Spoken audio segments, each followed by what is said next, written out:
Moi, quand je vais, quand je vais au Pôle emploi, il y a un truc qui me casse les couilles. C'est la façon de faire la gueule des conseillers. C'est toi qui es au chômage depuis 5 années, mais on dirait que c'est eux, ils sont au chômage à ta place.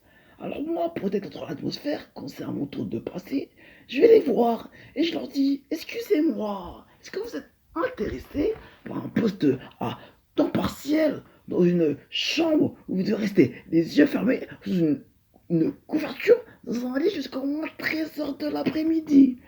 Ou vous lèverez pour faire votre ronde seulement pour boire du Coca-Cola dans le frigo.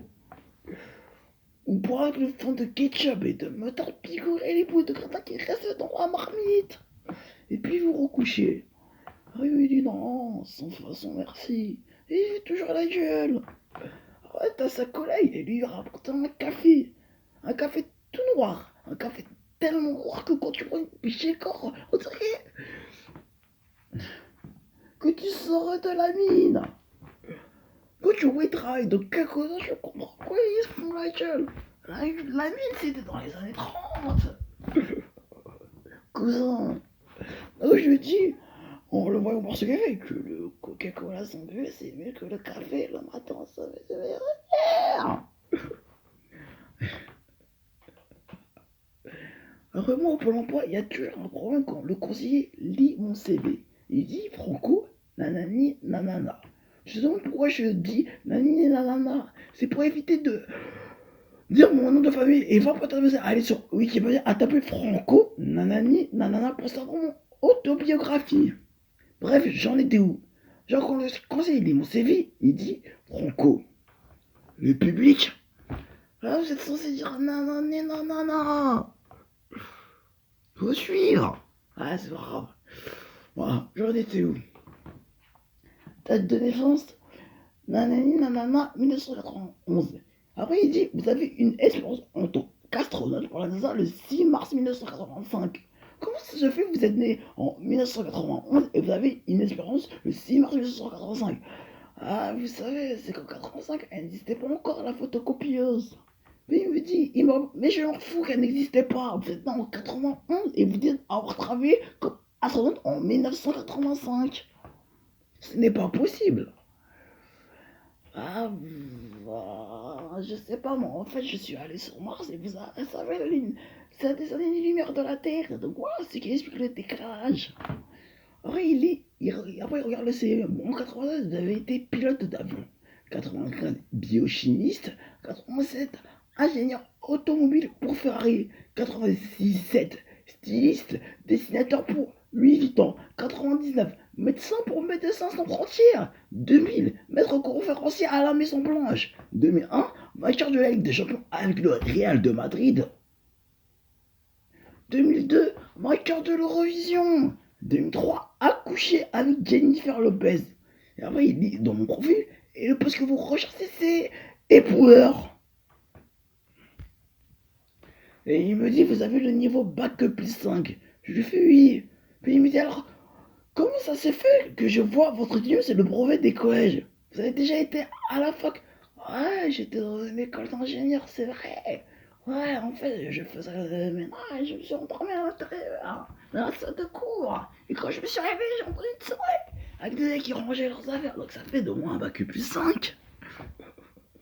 Après, à l'étape de l'entretien. Je sais pas moi quand tu vas passer un entretien, que ce soit pour travailler comme informaticien, au McDo, ou dans un curé, comme distributeur de prospectus, éboueur, femme ou homme de ménage, ou tout simplement éleveur de cochons. Moi, ton réflexe, c'est de mettre ton plus beau costume pour le jour de l'entretien, avec une cravate, voire un nœud papillon. Après moi, les cravates, ça me casse les couilles. Je ne sais pas moi faire les nœuds, donc je n'en mets pas. T'en as, ils savent pas les faire non plus. Mais comme c'est un entretien, ils viennent quand même avec une cravate pour faire bien. Donc t'as ils te mettent la cravate sur le cou, mais ils ne l'attachent pas. T'en as, ils te font un nœud bizarre. T'en as, ils te font un double nœud. Sinon, je connais quelqu'un, il était chaud le jour de l'entretien, il m'avait la cravate autour de son front. C'est vrai pour être tortue ninja.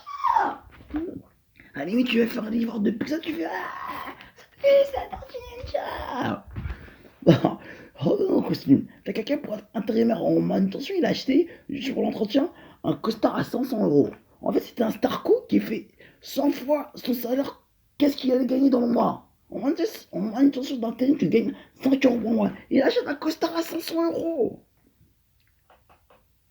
T'es dans la cohérence.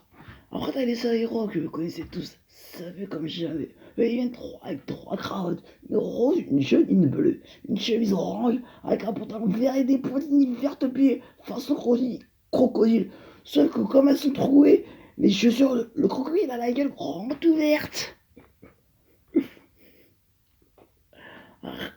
Arrête, t'as des mecs toujours de travers. Tu leur dis costume, ils comprennent leur manière, leur sauce. Il y a un bon, on lui a dit, dans un costume, il s'est pointé déguisé en Louis XIV avec le perruque, le maquillage et la tenue bizarre du XIVe siècle. T'en as un autre pour travailler en usine au McDo, tu lui as dit costume, il s'est pointé en Ronald de McDonald's. Alors t'as toujours les radicaux, eux ils viennent habillés comme dans la vie de tous les gens. Dans ma cité, t'as des mecs, t'as des bouges. Quelqu'un sur le travail, il se pointe en vêture. Moi ça m'arrive des fois. Il est toujours sur en fait Lacoste vert, bleu ou blanc. Il devait travailler à la poste, on lui a dit. Attention, évite les sortes que tu mets d'habitude. Il a dit je vais mettre sur mon 31 pour travailler à la poste. Il est venu en survêt de Lacoste jaune. T'en as un autre, il est toujours en survêt de casquette. Pour entretien, il a fait un grand effort. Il a enlevé sa casquette. Sinon, un autre, il est venu en casquette quand même. Sauf que le 2 mètres, sa casquette à l'envers, il a mis ça à l'endroit. Moi, des fois, les entretiens, j'ai la flemme de mettre un costard. Je mets juste une chemise et un jean. Alors, t'en as eux, en haut, ils viennent payer ça. Veste, cravate, chemise et en bas, un jogging Sergio Tacchini. Sinon, et vice versa. En bas, un pantalon, pince beige. Et en haut, suite un capuche avec casquette qui cache les yeux. Et là, ils sont plus ça de haut en bas, chemise, pince. Mais au guibol, ils sont pieds nus avec des claquettes. Tu vois, une conseillère à plan, elle m'a dit, quand tu vas avoir un entretien, il faut savoir que selon le contexte de l'entreprise où tu te trouves. Alors, si tu veux faire kisser, alors ne viens pas en costard cravate. Il va te dire de faire les vigiles. Alors, il y a quelqu'un, il a dit, après, il y a quelqu'un, il a dit, bon, je vais te piquer ça, là, il me passe un procès, cet enculé, là. La personne, elle a dit, c'est-à-dire, si on veut travailler à 14 ans, on doit se ramener en survêt. Donc t'en as des champions, il rentre dans le contexte. Je connais quelqu'un, il voulait faire garager, il s'est planté avec des traces de pneus sur ses vêtements. Un autre pour faire peintre en bâtiment, il a mis un starco, il a renversé un pot de peinture sur lui. Un autre pour travailler à la poste, il s'est ramené en vélo dans le bureau du directeur de la poste. Un autre pour travailler dans une agence de soirée, il s'est pointé en laboratoire avec une planche de surf. Après, bon, quand t'es une meuf, tu vas me dire, dans ma vêtement, n'importe quel de ta vie de run. Ma meuf, elle a dit non, elle est venue, non, j'y crois pas. Elle est venue, elle a pas voulu voir mon vêtement, elle a voulu assurer le coup, donc elle est venue avec sa robe de mariée.